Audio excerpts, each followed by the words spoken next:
Hello, I'm Don Gelinas with Honoring Our Fallen Veterans. And we're going to talk today about this veteran's headstone, the Civil War veteran Nathan Munsey. And as you can see here, the monument has been forgotten. His grave's been forgotten, and he's been forgotten. And now I'm going to tell you the story.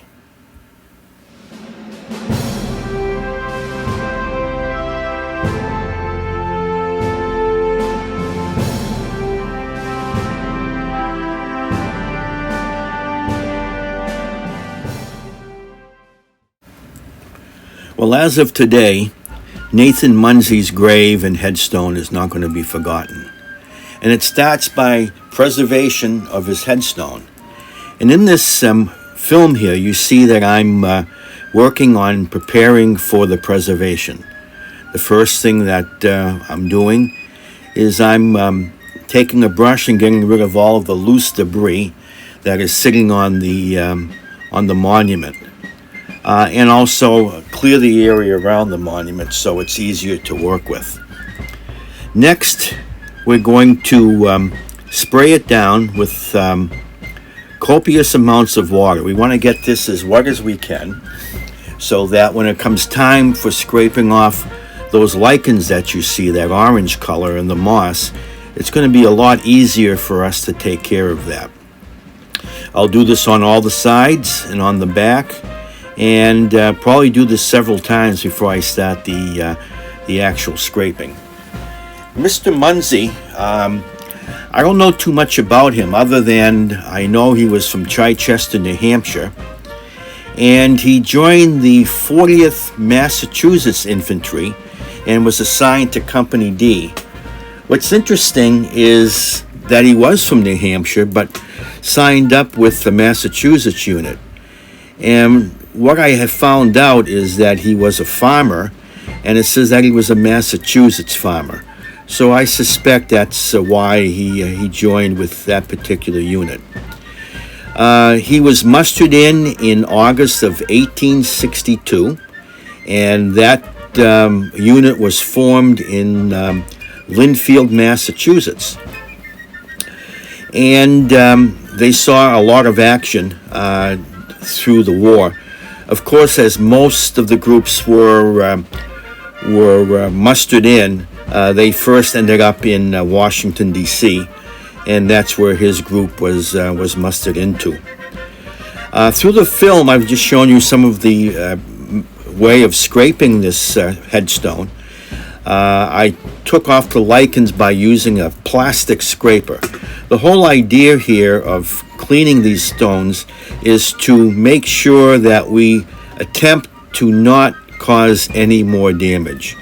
So that means any of the instruments that you'll be using, the tools, everything should be of a nylon material.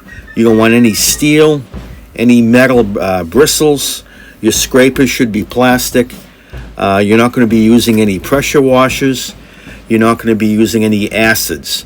Everything that we're doing here is based on the Veterans Administration's national protocol for the cleaning of veterans' headstones. And the protocol that we're following is the actual protocol that is used by Arlington Cemetery.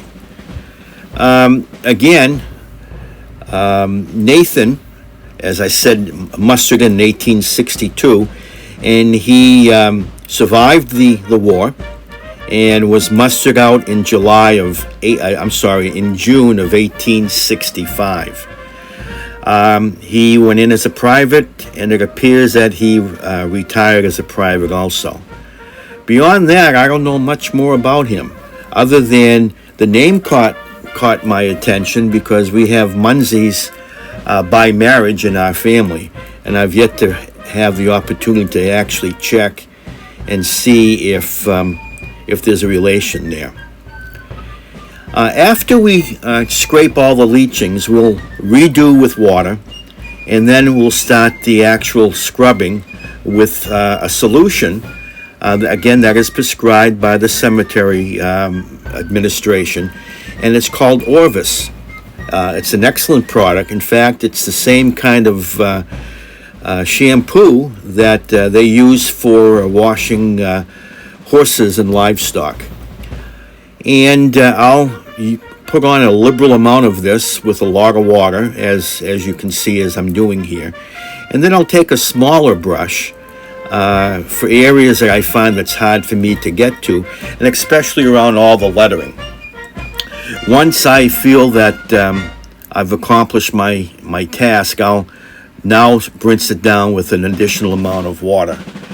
And I wasn't quite happy with the first application, so you'll see here shortly that I'm going to do this all over again. And this time the soap is a little more of a lather, and I'm really getting this across the monument. I was impressed how the lichens came off so easily. I was surprised at that, but obviously it has to do with the amount of water used, because it does soften it up and lighten it up quite a bit. I've put some of this film into faster motion, so we wouldn't be spending 20 minutes having you watch me clean a monument. If you look to the right of the stone, you'll see the very typical GAR flag holder, the Grand Army of the Republic. Right now it's been singing backwards, and who knows for how long, probably from the day he died. And I don't know, I can't find information as to when Mr. Munsey died. In the moment, you'll see that flag holder is going to disappear. I took it off camera, and we're going to put that back in after in a more natural way, the way it should be. So this was done Saturday on September 4th. And now that we've got his monument totally clean, the way I like it, the last thing that we're going to do is spray wet and forget. Again, this is one of the prescribed chemicals that are allowed by the National Cemeteries Administration. And this is what I'm doing here right now. And I'm putting it on quite liberally. And it will look a little darker at first, but in the days and weeks to come, this monument will actually turn a lot whiter and appear to be more of the marble color that it should be. So this is how we remember our veterans. We go out and we look for these monuments that need their attention. We take care of them, and then we register it with veteransgraves.com.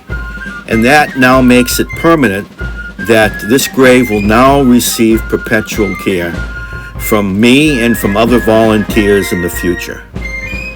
I want to thank you for watching this film, and I ask you to go to my website, where you too can learn a lot about how you can handle these graves and treat them the way I have today, and you too can be a volunteer.